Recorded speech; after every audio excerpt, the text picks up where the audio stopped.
आज की इस वीडियो में मैं बात करने वाली हूँ कि फेमिनिन एनर्जी गिल्ट की एनर्जी में कब चली जाती है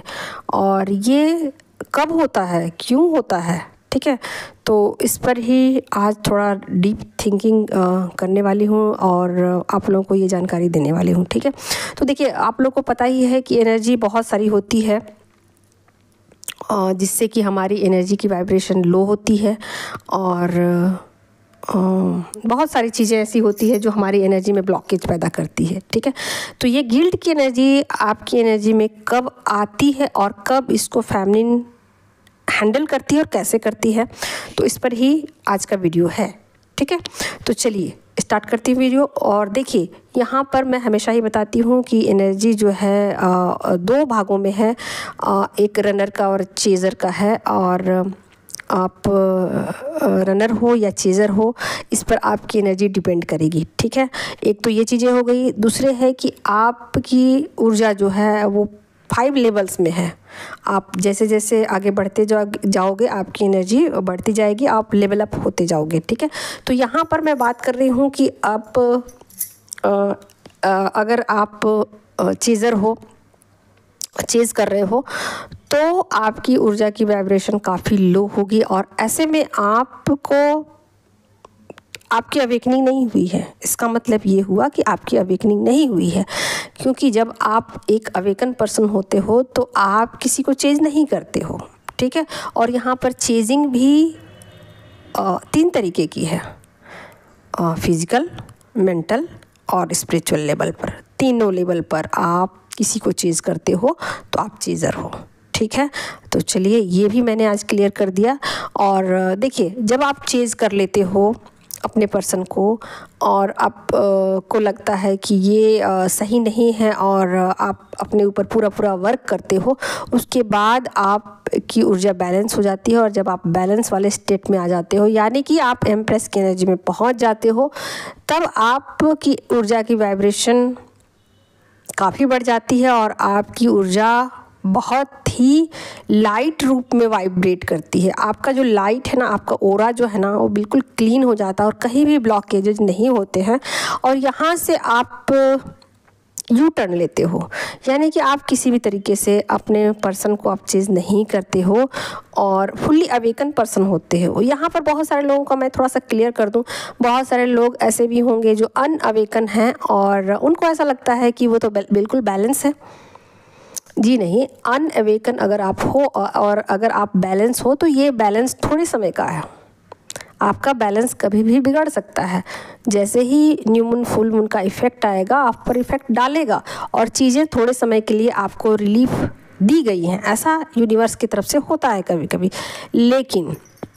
यहाँ पर मैं बात करूँगी कि जब आप फुल्ली अवेकन हो और उसके बाद आप बैलेंस हो और उसके बाद आप पर फुल मून न्यू मून का इफ़ेक्ट नहीं आ रहा है, तब यहाँ से आपके पर्सन की अवेकनिंग स्टार्ट कर दी जाती है। और जैसे ही आपके पर्सन की अवेकनिंग स्टार्ट कर दी जाती है, आप उनकी बातों को नहीं मानते हो या उनको फॉलो नहीं करते हो या किसी भी तरीके से उनके ट्रैप में नहीं आते हो या किसी भी तरीके से आप ये समझने लगते हो कि मैं इस जर्नी में लीडर हूँ, मैं इस जर्नी को लीड करूँगी और जिनको भी मुझे फॉलो करने की इच्छा होगी वो मुझे फॉलो करेंगे। मैं गाड़ी के ड्राइविंग सीट पे बैठूँगी और जिसको भी इच्छा होगी वो गाड़ी में पीछे बैठ सकते हैं। तो कुछ इस तरीके के आपके एटीट्यूड होंगे और कुछ इस तरीके के आपके एनर्जी की वाइब्रेशन होंगी। ठीक है, तो अब मैं बात करती हूँ कि अगर आपकी एनर्जी यहाँ तक पहुँच गई और आपने अपने ऊपर पूरा वर्क कर लिया, तो अब आपके पार्टनर की अवेकनिंग स्टार्ट होगी। क्योंकि इस जर्नी में दोनों सोल बारी बारी से अवेकन होते हैं। जब पहले फेमिनिन एनर्जी अवेकन होती है और उनके पार्टनर उनको ट्रिगर करते हैं, चाहे जो भी करते हैं, उनको जगाते हैं और उनको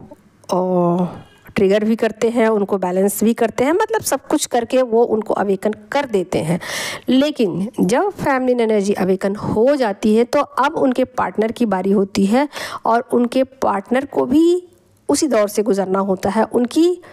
अवेकनिंग भी होती है। और यहाँ पर उनके पार्टनर को कार्मिक और जो भी मनी के लॉसेस है और उन सब से गुज़रना पड़ता है और पेनफुल स्थिति से उनको भी। हाँ, ये बातें ठीक है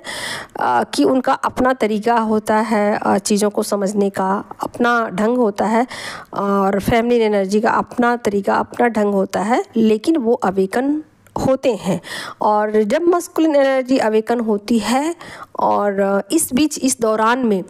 अगर फुल मून न्यू मून आता है तो फेमिनिन एनर्जी से और चूँकि ये एनर्जी तो कभी ऐसा नहीं होता कि कोई भी सोल एक दूसरे के बगैर रह ले, ऐसा तो होता नहीं है। दोनों एक दूसरे को मिरर करते हैं और दोनों पैरेलल चलते हैं। तो ऐसे में होता क्या है कि जब भी फेमिनिन एनर्जी का सामना होता है मस्कुलिन एनर्जी से और कुछ दोनों के बीच अगर बातचीत होती है तो ऐसे में दोनों के बीच एक टकराहट जो होगी उसमें मस्कुलिन एनर्जी अवेकन होगी और फेमिनिन एनर्जी फुल्ली बैलेंस होने के बाद अपने पार्टनर को डिटैच करती है और उनको साथ के साथ आईना दिखाती है और साथ के साथ उनको उनकी गलतियों के बारे में बताती है। और जब फेमिनिन मस्कुलिन के गलतियों को बताना शुरू करती है और मस्कुलिन को ये चीज़ें बुरी लगती हैं और जब ऑब्वियस सी बात है जब किसी इंसान को कुछ बुरा लगेगा तभी वो अपने ऊपर वर्क करेगा। और चूँकि मस्कुलिन एनर्जी एक मैच्योर एनर्जी होती है और काफ़ी प्रैक्टिकल होती है, काफ़ी